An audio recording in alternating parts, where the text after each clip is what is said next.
महेन्द्रनगर आइपुग्यो जनकपुर। यहाँबाट हाम्रो अफिस 13 किलोमिटर रहेछ। अब आज यसो हेर्नु पऱ्यो कहाँनिर छ अफिस भनेर। त्यो पाटपोटेनको साइडमा छ अरे।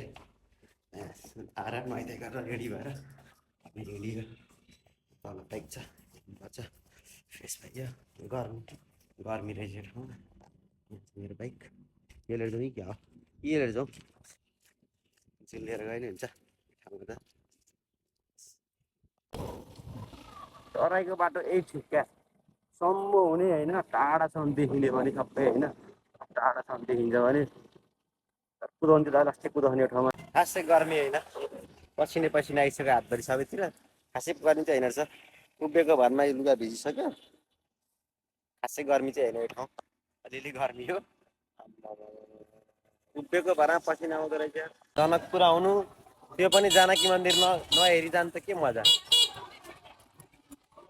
जानकी मन्दिर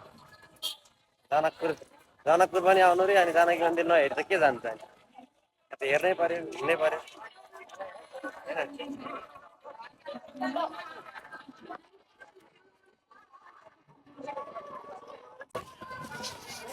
कस्तो बुढी हो यो जानकी मन्दिर आउन पाएन पछि पछि लाएर मलाई आउने फेरि जानकी मन्दिर जनकपुरतिर सबले हाल्थ्यो कति धेरै मान्छे हो आमा किस्मत दाइ ए किस्मत दाइ कति धेरै मान्छे हो चप्पल बाहिरै हो ल गेट।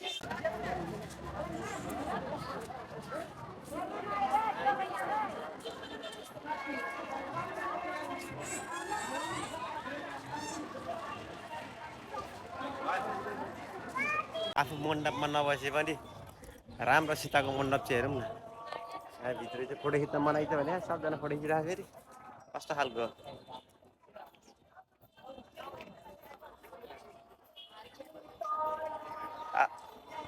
आफूको मण्डपमा बस्न पाइँदैन त होइन आफ्नो बेन होला राम्रो सीताको त मण्डप हेर्न पाइन्छ नि। यस्तो घुम्नु पाइँदा चाहिँ एक राउन्ड भित्र केही देख्दो रहेछ यहाँबाट।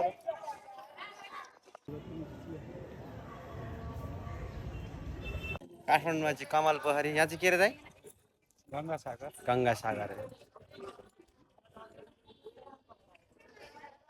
यस्तो रहेछ त्यस्तो रहेछ।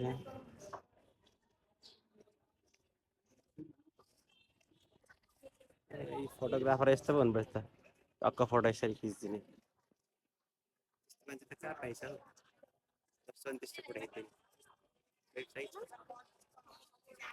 महागङ्गा आरती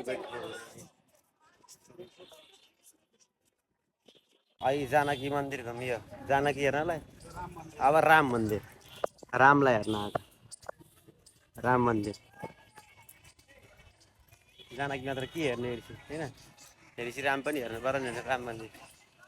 यहाँ जनकपुरमा त मन्दिरै मन्दिर पोखरीले पोखरी रहेछ एक गल्ली एक पोखरी एक मन्दिर अरे वाह धेरै रहेछ र घुम्ने ठाउँ चाहिँ खतरा रहेछ क्या जानकीमा। जनकपुर आयो भने चाहिँ घुम्न चाहिँ